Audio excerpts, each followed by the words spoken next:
এটা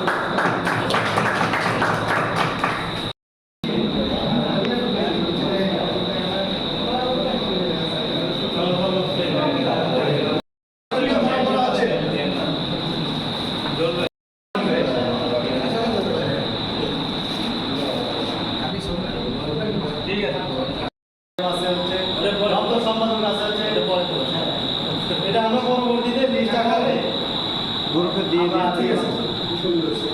রিসোর্স আসছে এখানে। আচ্ছা, প্রচার সম্পাদক হিসেবে আমরা যাকে নিযুক্ত করছি উনি হচ্ছে মোহাম্মদ নাসিম আলী এতারটক। এটা একটু বলি। আচ্ছা, দুজনের নাম ঘোষণা করবো। একজন আরেকটা হচ্ছে মাসুদ রানা বঙ্গ অ্যাগ্রোটেক নাকি।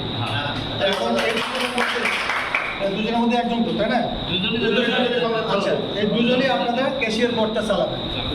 এই সিদ্ধান্ত যেটা নিয়েছি সেটা হলো যে মোহাম্মদ রাশেদুল ইসলাম মধুভাই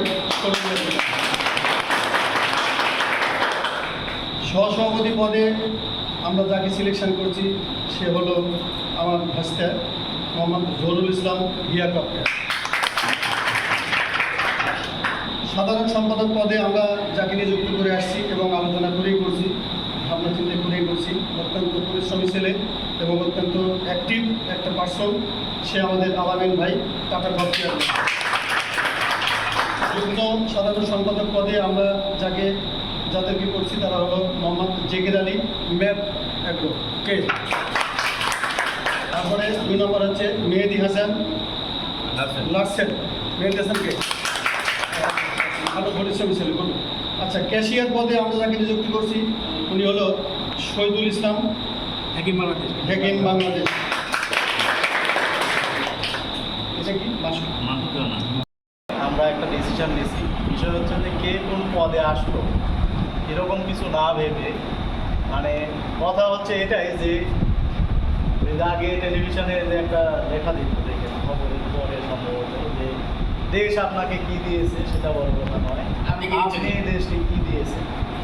আপনি একজন গর্বিত আমাদের নড়াইল পেস্টিসাইড অফিসার্স অ্যাসোসিয়েশনের সদস্য হিসেবে আপনি এই অ্যাসোসিয়েশনের জন্য, এই সংগঠনের জন্য কি করেছেন, কি করতে পারতেছেন বা আগামী দিনে কি করবেন, এটাই সবচেয়ে বড় কথা।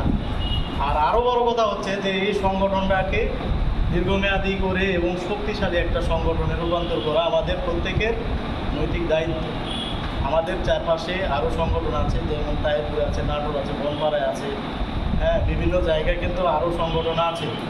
আমরা যেন এই সংগঠনটাকে একটা রোল মডেল সংগঠন হিসেবে আমাদের দৃশ্যমান করতে পারি। সবার সহযোগিতা দরকার। এখানে যদি মনে করেন যে সভাপতি সব করবে, সেক্রেটারি সব করবে না। আপনি একজন সদস্য হিসেবে, আপনি একজন দায়িত্বরত হিসেবে এই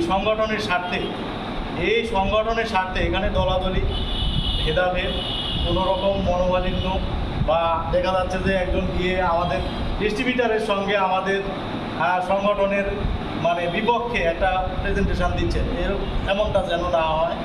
সবাই সংগঠনকে ছোট করে দেখবেন না, সংগঠনটাকে প্রতি শ্রদ্ধাশীল হয়ে সংগঠনটাকে শক্তিশালী সংগঠনে রূপান্তর করার জন্য অগ্রণী ভূমিকা রাখার জন্য সবাইকে আমি বিনীত আহ্বান করছি। সবাই সম্মিলিতভাবে সংগঠনকে আগায় নিলে কী হবে এর ব্যাখ্যা কিন্তু আমাকে বুঝতে হবে, জানতে হবে, এটা সংজ্ঞা কিন্তু আমাকে জানতে হবে। তা আমরা যদি সংগঠনটাকে শক্তিশালী করি তাহলে আমি কি সুবিধা পাবো বা আমাদের কি উপকার হবে এই বিষয়ে আমরা সবাই মানে অবগত থাকবো এবং এই নেগেটিভ পজিটিভ দুইটা সাইডই থাকবে। আমরা যেন নেগেটিভিটি আমরা গিয়ে ওই ডিস্ট্রিবিউটারের কাছে যেন উপস্থাপন না করি। এই দিনে একটা ডিস্ট্রিবিউটার মানে কথায় কথা আসে, এই জন্য কথাগুলো বলতেছি, আমাদের সময় হয়ে যাচ্ছে। এই দিনে